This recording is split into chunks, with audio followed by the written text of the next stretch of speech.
Não é isso. Não façam mediação, mas o Vitor tem uma pergunta. Falta Ana, falta na mesa. Restantes pessoas. As restantes pessoas podem vir para a mesa. Se é que está a questão. É pública. Falta a Ana. Olha, desculpa, depois também falta aqui muito privado. O número de telefone. Se não se importar, estamos com pressa. Peço desculpa.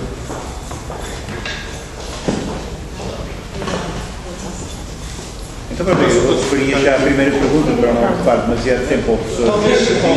Não, começar. Talvez Sim, sim. deixa ouvir a palavra. Eu não vou continuar, isso agora não cabe. Isto tinha a ser um momento, Peço o desculpa, tempo foi assim, uma temporalidade, e fica a outra oportunidade. Quem está aqui há 2 dias com o cansaço, às vezes tem falhanços. E um falhanço já estava a esquecer de si. Não é aqui, faz favor. Não, eu não quero falar agora porque senão acaba depois do discurso do professor Martinho. Bem, se quiser. Então, nesse caso, fazia eu a pergunta ao professor Martinho, se então não se importava de explicitar essa sua... O que há a dizer sobre o discurso, precisamente? Vitor, isso obriga-me a... Quer dizer, eu posso dar essa definição básica, quer dizer, o discurso de Lacan é a relação social. Ou seja, que se os indivíduos que andam para aí, digamos assim, em inteira liberdade, se reúnem em algum sítio, por exemplo, aqui, é porque é um discurso que eu uso, que liga. E eu digo que aqui o discurso é, por exemplo, o discurso da universidade. Ou seja, nós só estamos aqui porque estamos na universidade, estamos a falar, é um debate de ideias, enfim. Por isso é o que nos une aqui. Mas há outras maneiras de nos reunirmos noutros sítios de outra maneira. Por exemplo, se formos manifestar, aí não é o discurso da universidade, é outro tipo de discurso. Ou se estivermos a congeminar as políticas da reforma aos cortes no orçamento, aí estamos a fazer, também não é o discurso da universidade, mas é outro tipo de discurso. Mas só digo isso, Lacan formaliza 4 discursos nessa altura, e era a partir daí que eu queria explicar porque é que Zizek, enfim, particularmente no texto que ele me enviou para ser publicado na revista que eu dirijo cá, Freudite, chama um texto em inglês, The Structure of Domination Today, e depois 2 pontos, Lacanian Point of View. E nesse texto ele diz qualquer coisa sobre o que é que ele pensa ser, isto é de 2005, mas se formos até hoje vamos ver que é a mesma coisa, a estrutura dominante, o discurso como estrutura dominante hoje em dia, não é? Na nossa atualidade, e era isso que eu queria explicar, que não é nada disso que ele diz, apesar daqui parecer lacaniano, não é nada disso que ele diz, mas pronto, mas fica para outra vez. Mas não é nada disso que ele diz no sentido daquilo que ele escreve no texto, não está correto em relação ao discurso lacaniano, em relação aos 4 discursos lacanianos. Não, é que Lacan nunca disse isso, que era o discurso da universidade, que é isso que diz que domina o mundo atual, a sociedade atual. Já agora recuperas os 4 discursos de Lacan, era o discurso da universidade. Primeiro, em francês é le discours du maître, mas em português é melhor dizer por o discurso do ano, o discurso do senhor, onde ele retoma o termo hegeliano também, do senhor da direita do senhor do escravo. É o discurso do poder, podemos dizer assim, que na França da época era simbolizado, digamos, por General de Gaulle. O discurso gaullista era o discurso dessa época do poder. O discurso da universidade é o discurso do saber, que se chama o saber. Por exemplo, Michel Foucault, estou a explicar que o poder e o saber é a mesma coisa. Mas lá quem já tinha, de certo modo. O discurso da universidade é o discurso da União Soviética, porque é o exemplo que ele dá. Isso é outra coisa, eu ia falar disso, mas porque ele começa a fazer a análise precisamente para as antigas burocracias e depois ele aplica-as à democracia liberal atual, nesse texto em particular. O discurso da universidade é o discurso do saber. Depois, por exemplo, na França da época, podemos dizer que ele era simbolizado por Paul Ricoeur, que era o reitor da Universidade de Nanterre, na altura. O discurso da histérica, digamos, é o discurso da revolta, da contestação, eventualmente do sonho da revolução. Isso era simbolizado pelos estudantes da época, em particular o Cohn-Bendit, que estava à frente uma das cabeças desse movimento. Mas havia de outros, sim. E o discurso do analista, que é, digamos, o tipo de relação que se estabelece numa análise e que na época, não vou explicar isso muito mais agora aqui, mas na época o próprio Lacan fez essa sugestão, houve muita gente que acreditou que a solução não era a revolução, mas era a análise para todos. Ou seja, se nós passássemos todos pela análise, dávamos um jeito nas pessoas e elas podiam depois criar uma comunidade de outro tipo. Claro que isto tudo é conversa fiada, mas na altura acreditou-se também nisso. Teve o discurso capitalista. Isso aí, o Jorge já está a complicar as coisas. Ele houve 2 vezes em que ele falou de 2 outros tipos de discurso. Quer dizer, aquilo que seguiu o discurso do método, o discurso do senhor atual, que ele chamou de discurso capitalista, que ele também formalizou uma vez só, uma única vez, e também falou do discurso da ciência, já que há uma aliança entre a ciência e o capitalismo, mas que ele também formalizou, mas uma única vez. Depois ele deixou isso porque esse de certo modo não era o que interessava. Chega, por enquanto. Mais questões?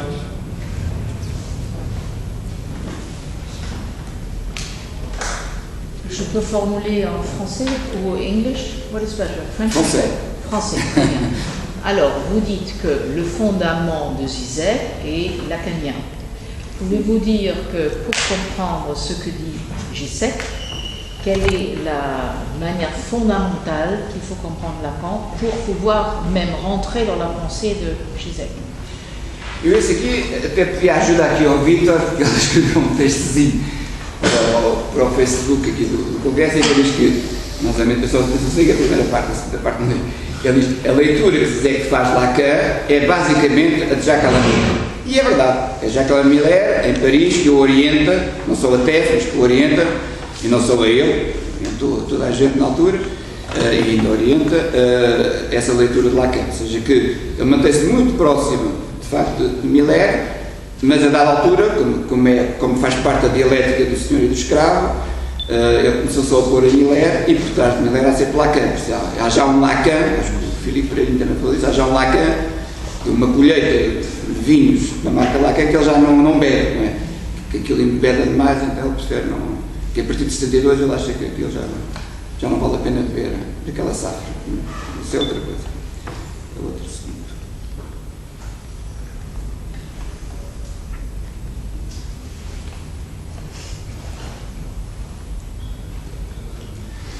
Eu só queria explicitar melhor porque é que realmente achei sempre que era indispensável no nosso colóquio a presença do professor José Martinho.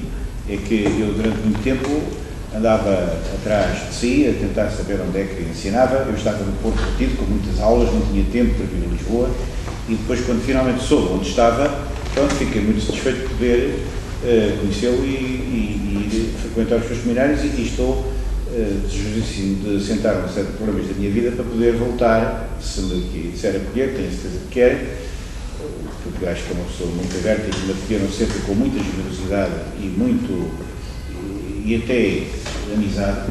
Portanto, acho muito importante e achava muito importante que mais pessoas frequentassem o seu seminário, não é?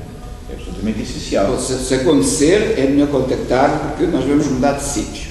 Vamos para um sítio um bocadinho mais simpático.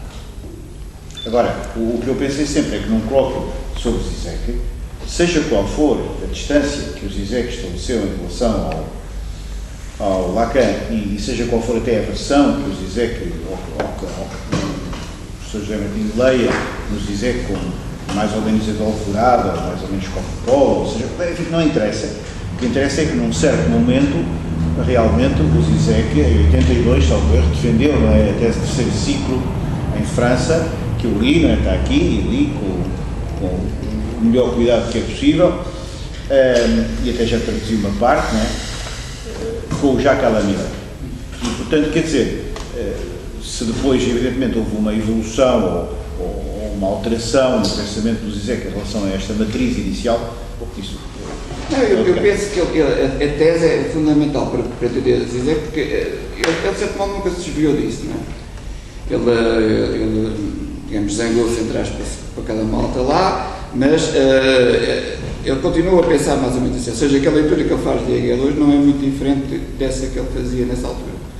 Ou seja, não é um Hegel do sistema, do ciclo do ciclo, é o Hegel como o mais sublime dos teóricos, que isto não é um diagnóstico clínico, mas é uma estratégia de discurso, precisamente que tem a ver com o tal discurso da estética. Não? que é o discurso da negatividade, não é? E há várias maneiras de negar o discurso da negatividade. Mas essa tese está disponível, não sabe? Então, Então, acho que isto já é a segunda edição, uma nova edição, não é? Acho que é porque a primeira edição foi difícil, desapareceu, depois há também uma edição online, ou duas, mas que às vezes Há uma tradução brasileira, mas é muito, quando se vai imprimir, sai tudo errado. Eu tenho sai uma grande, sai uma quantidade de grande. Esta é de 2011. Esta é a nova versão. Mas eu aconselho as pessoas muito. Sim, eu até diria que era por aí que poderia começar a ler Zizek. É uma autêntica bíblia, digamos assim, para aquilo que o Zizek é na sua matriz inicial em França com o Jacques Lamier. Sim, aliás, a primeira pessoa que devia orientar a tese não era o Millet, era o François Regnault, que alguns de vocês possivelmente já ouviram falar, que era o grande especialista de Hegel dentro do campo freudiano. Que o Millet era François Regnault. François Regnault, R-E-N-N-A-U-L-T.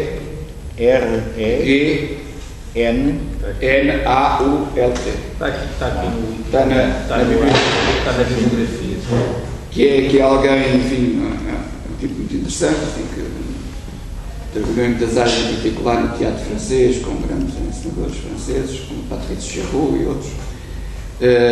E ele é que foi daqueles alunos também brilhantes da Escola Normal Superior, e ele era o grande especialista de Hegel lá, e Miller indicou-lhe o François Regnault, mas depois, por várias razões, acabou por ser com Miller que ele esteve mais. E ele não se limitou a seguir a tese. O Zizek, comigo e outros, íamos a todos esses seminários e cursos de aulas, enfim. Nós frequentámos exatamente no início, nessa altura, nesses anos, os mesmos sítios, não é? Inclusive, como eu conto na pequena parábola, não é? Uma das primeiras publicações que eu fiz em França foi a pedido dele, e eu também o publiquei depois a ele. Começámos assim um bocadinho os dois. E, o Facebook é uma coisa muito gira, não é? E há uns tempos, até por causa dos debates que houve sobretudo com os brasileiros no Facebook, eu até coloquei uma questão que era assim: será que eu tenho inveja do Zizek? Porque aparentemente podem pensar que se eu digo algumas coisas sobre ele, que eu tenho inveja, porque o tipo é um sucesso mundial, ganha muito dinheiro, como é o outro, está cheio de mulheres bonitas à volta, coisas desse género, escreve muito como secretário, não sei o quê. Bom, então se calhar conheço imensa gente interessante, vai por todos os sítios, será que eu tenho inveja do Zizek? E eu respondo a isso, agora não vos vou dizer as minhas, mas eu respondo a isso também lá nesses postos.